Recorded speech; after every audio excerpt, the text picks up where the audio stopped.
On the Nautilus, men's hearts never fail them. No defects to be afraid of, for the double shell is as firm as iron. No rigging to attend to. No sails for the wind to carry away. No boilers to burst. No fire to fear, for the vessel is made of iron, not wood. No coal to run short, for electricity is the only mechanical agent. No collision to fear, for it alone swims in deep water. No tempest to brave, for when it dives below the water, it reaches absolute tranquility. There, sir, that is the perfection of vessels.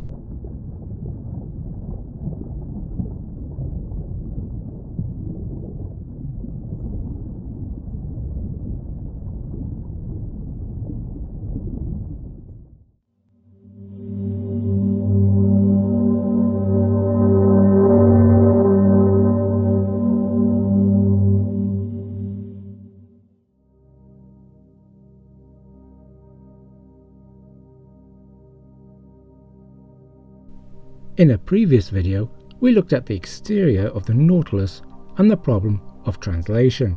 In a second video, we wondered if 12,000 volumes really could fit into the library.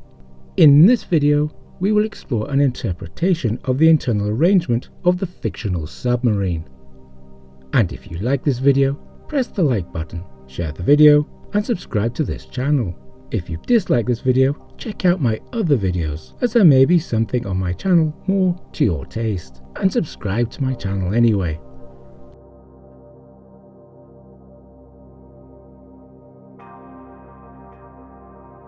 Let's start with the engine room, divided in two, with one section for electricity generation and another for propulsion.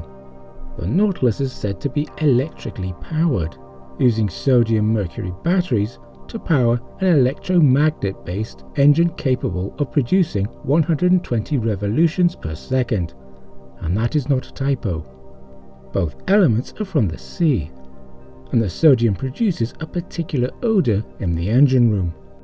The original French text has considerably more description on the science behind it, which the more common Lewis English translation omits. My recreation here is highly generic and should not be taken as a serious attempt at the described engine. The concept of an electric engine should not be sniffed at. Diesel-electric submarines have been a part of naval operations for decades. A good 2 decades after the publication of 20,000 Leagues Under the Sea, a French electric submarine was launched called the Gustave Zédé. Some 45 meters in length, with a beam of 3 meters, she had 2 electric motors capable of 360 horsepower or 250 revolutions per minute, for a speed of 6.5 knots submerged and 9 knots whilst running on the surface. Incidentally, her hull was made of bronze, which made it corrosion resistant. Definitely the sort of submarine for Doc Savage. Compare this to the earlier fictional Nautilus, which supposedly has a displacement of 1,500 metric tons and is 70 meters in length with a beam of 8 meters and a top speed of 43 knots.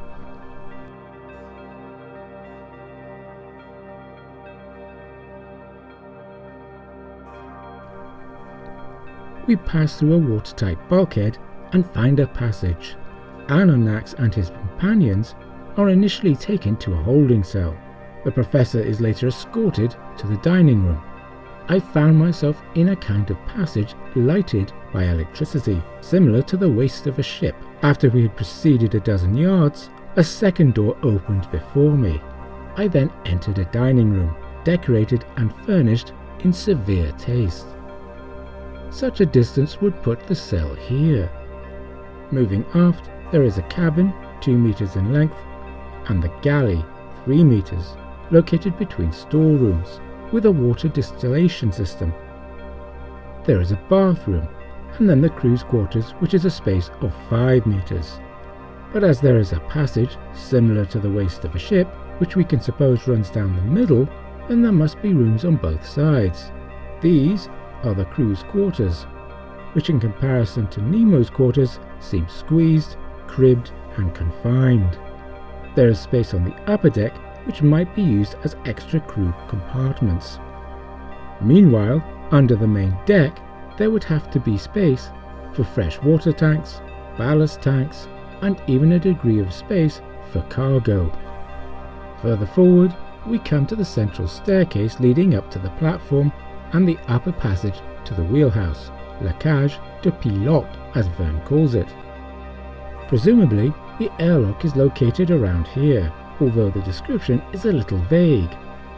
In my interpretation, I have put the airlock to starboard and the main staircase to port. Now we reach the first of Nemo's staterooms, the captain's dining room, 5 meters long. This offers us a puzzle from the climax of the story, when Anorax escapes the drawing room. In desperation, I rushed through the library, mounted the central staircase and, following the upper flight, reached the boat. From the drawing room, the library and then the central staircase. Is the dining room a joke to him? Was Verne merely omitting the dining room for the sake of speed? Or had he forgotten about this room? Was there a passage running down the side of the dining room? Passing through a watertight bulkhead, we enter the aforementioned library, 5 meters in length and said to contain 12,000 volumes. High pieces of furniture of black-violet ebony inlaid with brass supported upon their wide shelves a number of books uniformly bound. They followed the shape of the room, terminating at the lower part in huge divans, covered in brown leather, which were curved to afford the greatest comfort.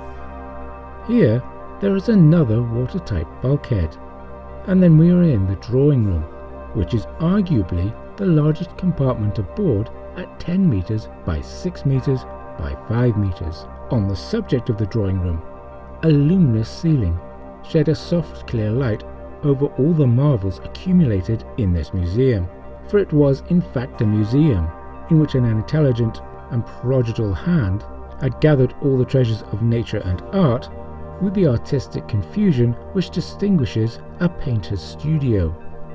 In the original French, there are references to canted corners, which allow so large a space to fit into a circular cross-section hull. It contains the organ, an art collection, display cases, a collection of seashells, and features 2 large oblong windows shielded by sliding panels. If anyone remembers anything about the Nautilus, then it is this compartment, particularly the organ, which, let's face it, is an absolutely bonkers addition to a submarine.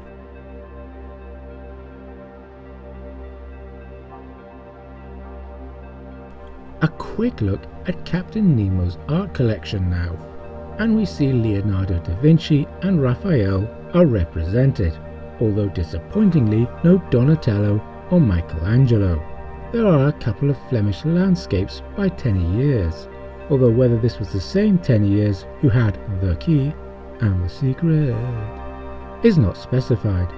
There are sea pieces by Claude Joseph Verne, and I admit to having never before heard of this particular painter, but now I know of him, I have to say I rather like his work. Another revelation is the work of 17th century painter Gert Douw. Just look at this oil painting featuring a sleeping dog. You could reach out and touch that jar, and the dog too, just before being arrested by the art gallery's security.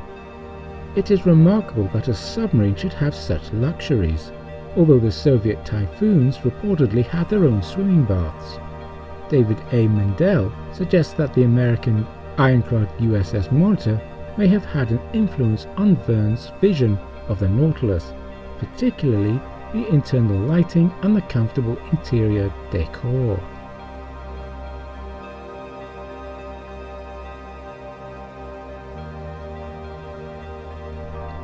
The text suggests an adjoining door between Anorax's cabin and that of Captain Nemo, which comes next. A Spartan compartment of 5 meters with skylight, presumably a porthole, small iron bedstead, a table, and some articles for the toilet. The text also suggests a passage connecting Anorax's cabin with the drawing room. which we may presume runs down one side. Anorak's cabin itself is 2.5 meters in length, whilst the remaining space is home to a 7.5 meter long air reservoir. How many of these compartments are on the same deck, and is that deck flush? If the drawing room is as large as the text claims, the floor must drop to accommodate the full height. But if the deck is lowered and still flush with the compartments forward of the drawing room, then the upward curve of the hull will meet the deck the further forward we move, as there is no mention of steps. At least not until the final chapter, when Anorak makes his escape, and even then the stairs are apparently inside the side passage. In my model though, I have managed to make the main deck a single level, but only just. There is still the question of the boat, or dinghy of course. This boat is attached to the upper part of the hull of the Nautilus and occupies a cavity made for it. It is decked, quite watertight, and held together by solid bolts. This ladder leads to a manhole made in the hull of the Nautilus that corresponds with a similar hole made in the side of the boat. By this double opening, I get into the small vessel. They shut the one belonging to the Nautilus. I shut the other by means of screw pressure. I undo the bolts, and the little boat goes up to the surface of the sea with prodigious rapidity. I then open the panel of the bridge, carefully shut till then. I mast it, hoist my sail, take my oars, and I'm off. This boat is connected to the Nautilus by way of an electric telegraph wire, which, together with its ability to leave the submarine whilst submerged, suggests something more than an average rowing boat. And yet, it is used as a rowing boat at least twice whilst the Nautilus is on the surface, and according to the original French text, it can be launched by 2 men. It is large enough for 6 oarsmen, a coxswain, and at least 3 passengers. Perhaps it slides out from under the platform as shown here. As it floats out, it can be large and yet need only 2 men to launch it.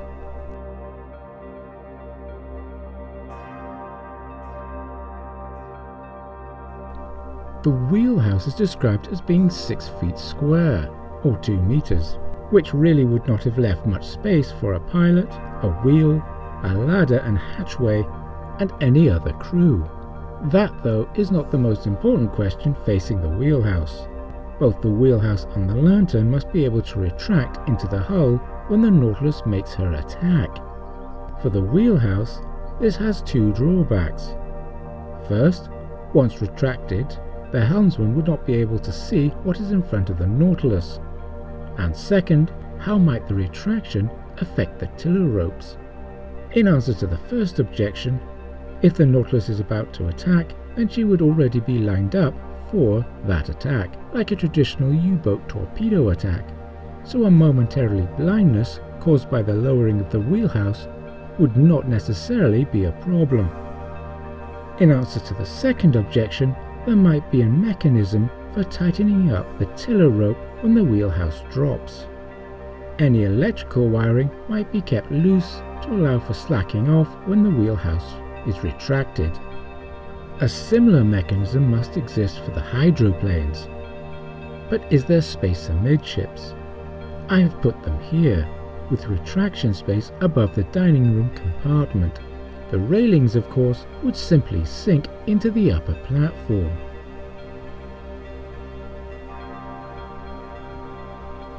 And there we have it, an interpretation of the internal arrangement of the Nautilus. There are others available, of course, and there is a fine website called The Veneeran Era, which goes into great depth, pun intended, on many of the subjects raised in this video. In the meantime, I hope you enjoyed this video, or at least liked it enough not to hate it.